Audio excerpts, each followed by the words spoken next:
في سوق مرشد حصلت محل يبيع مستحضرات تجميليه ومستحضرات العنايه بالبشره باسعار الجمله، ولكن عنده الشغلات الكواليتي العالي، كل منتجات عنده منتجات تركيه. هذيل السيرم الموجوده هنا هذيل كلهم حق العنايه بالبشره، العنايه بالعين، العنايه يعني اللي هو الحالات السوداء، الحبوب الى اخره، مختلف ومتنوع من الاشياء. هذا على كم؟ اذا بالحبه السعر، اذا مثلا خلينا نقول بالجمله 35 درهم للحبه، 12 حبه، ولكن بالمفرق الدبل، يعني 35 يصير 70 درهم. هذا ينباع بالصيدليات وهالاماكن المحلات الكبيره 70 75 80 الى اخره. هذا بسعر الجمله ب 45 درهم. هذيله اللي هو سن بلوك، اكثر عن نوع موجود عنده، كله بضاعه تركيه، الكواليتي وايد قوي، يعني ما يبيع الكواليتي اللي هو الصيني الى اخره.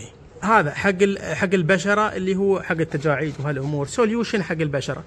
اما هذيله بعد المكياج ينحط هذا لتنظيف البشره وهالامور. هذيله السوليوشن حق تنظيف البشره والامور. ما عنده بس هذه الماركه، عنده براندات مختلفه او ماركات مختلفه للعنايه بالبشره والشغلات، مثلا هذا السكراب ما سكراب، هالاشياء اللي موجوده عنده. هذيله اللي هو للعنايه بالبشره، بعد نفس الكلام، بار وهالامور. هذيله الشامبو، اعتقد الصوابين تركيه، عنده مال الشامبو، عنده اللي هو مال الكريمات حق البشره، عنده اللي هو تتواصلون معه يعطيكم باسعار الجمله، وفي اسعار المفرق ما في عنده مشكله.